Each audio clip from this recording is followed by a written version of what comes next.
Retour sur Alsace 20, seconde partie avec Frédéric Dufour. On est ravis de vous accueillir. Je vais parler un petit peu de votre parcours. Vous êtes diplômé de Sciences Politiques Paris. Vous êtes agrégé d'Histoire. Vous avez été prof d'Histoire.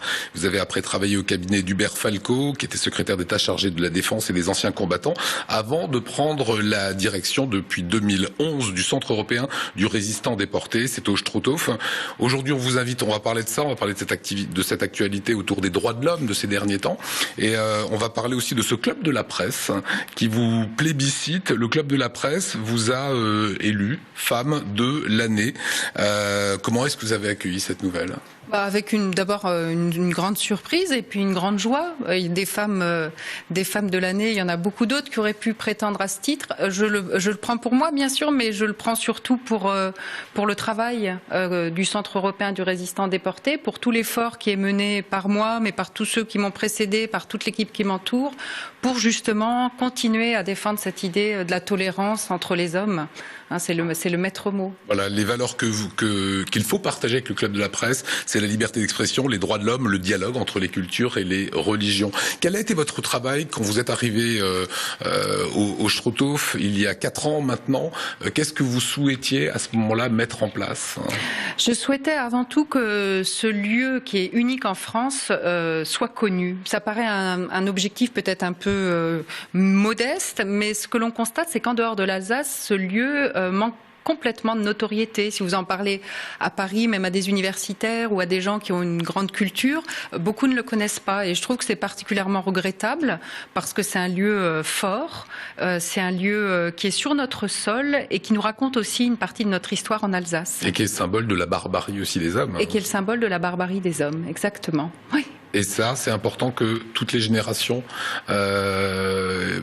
prennent conscience de cette chose-là. Quand on voit que ça fait 70 ans aujourd'hui, enfin cette année, qu'il y a la libération de ces camps de concentration, 70 ans pour des gamins de 16 ans, 18 ans, c'est l'âge des grands-parents. Autrement dit, c'est une éternité pour eux. Est-ce qu'il y a un vrai travail aujourd'hui à faire auprès de ces gens-là? Oui, pour les jeunes, c'est la préhistoire. Il ne faut pas se voiler la face. C'est des choses avec lesquelles ils n'ont plus de contact générationnel.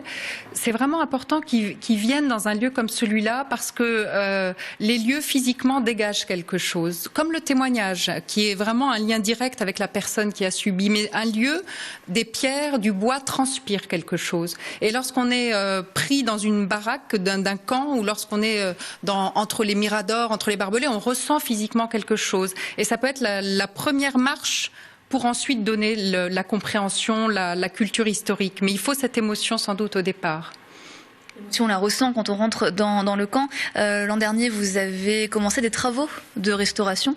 C'est important pour préserver cette mémoire, justement. C'est le témoin vivant, on pourrait dire, de ce qui a pu se passer. Oui, vous avez raison. Quand les témoins de chair vont disparaître, il nous restera ces témoins de pierre. Et il est vraiment fondamental de les sauver, à la fois contre l'usure du temps, mais aussi contre les réinterprétations successives qui se sont faites depuis la guerre. Parce qu'il y a eu des rafistolages, des restaurations un peu sauvages, on a cru bien faire, et on a perdu la lisibilité du lieu. Et c'est important aujourd'hui qu'un architecte en chef des monuments historiques se penche sur les bâtiments, les ausculte, en fasse l'archéologie pour nous dire ce qu'ils étaient vraiment. Parce que ça nous raconte aussi l'histoire du nazisme et de la barbarie. Comment on organise la cruauté avec des baraques, avec des enfermements, avec un cloître, avec tout ce système. Pour ceux qui nient l'histoire, les révisionnistes, la théorie du complot, lorsqu'on restaure ou qu'on rénove comme ça des bâtiments dans les camps de concentration, des fours crématoires, des choses comme cela, faut être attentif à quoi par rapport à ces révisionnistes et ces gens de la théorie du complot. Il faut pas que ce soit trop neuf, il faut que ça reste presque, si je puis dire, dans son histoire. Hein. C'est-à-dire, je pense qu'on ne restaure pas en pensant à la réaction qu'auront ceux qui tiennent cette théorie du complot ou les révisionnistes. Ces gens-là, on sait très bien que quoi qu'on dise, quoi qu'on fasse, on ne les fera pas démordre de leur avis, qui n'est pas un avis rationnel, mais qui est un avis idéologique. Donc nous, on essaye de travailler en historien, c'est-à-dire de retrouver l'authenticité grâce aux archives, grâce aux photographies, grâce aux fouilles, et c'est comme ça que l'on travaille. Et si on ne sait pas, on ne fait pas. Si on ne sait pas quelle était la couleur, on va rester dans quelque chose de neutre. On ne va pas essayer de remplacer la vérité, mais au contraire de s'en approcher le plus possible. Notre génération d'après-guerre connaît très bien cette histoire. Aujourd'hui, quand vous tombez sur des jeunes de 16, 17, 18 ans, que savent-ils de cette guerre et de cette Shoah ? Tout dépend de la famille dans laquelle ils ont grandi, de l'éducation qu'ils reçoivent. Je suis plutôt optimiste pour la jeunesse. Les jeunes, on peut parler avec eux. Si on sait leur parler, ils sont sensibles à la thématique. Au-delà de l'histoire du Struthof, l'histoire de la barbarie, l'histoire de ce qu'un homme peut faire à un autre homme au nom d'idéaux plus ou moins rationnels, c'est quelque chose qui leur parle directement. Ils grandissent aussi dans un monde de grande violence. On a vu ces images sur Facebook tout à l'heure qui sont des images... elles sont nées après la Seconde Guerre. Les premières images de charniers qui ont choqué beaucoup la population en 1945, c'est des images de camps, des premiers camps découverts.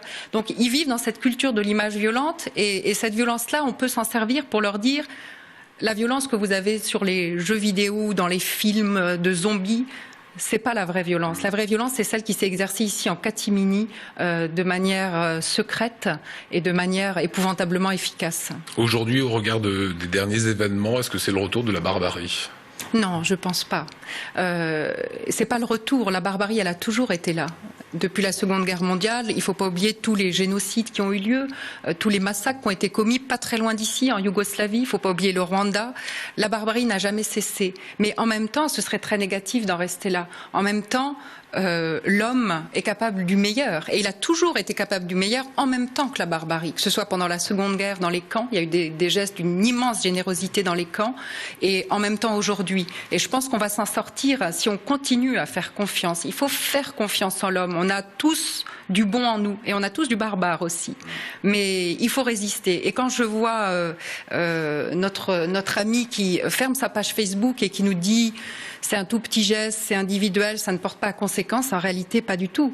C'est important. La résistance commence comme ça. Les résistants, alors je compare pas Facebook avec les nazis, bien entendu. Non, mais c'est un geste fort. Voilà, c'est un geste fort. Les résistants, ils allaient faire un graffiti sur un mur ou arracher un drapeau à croix gammée.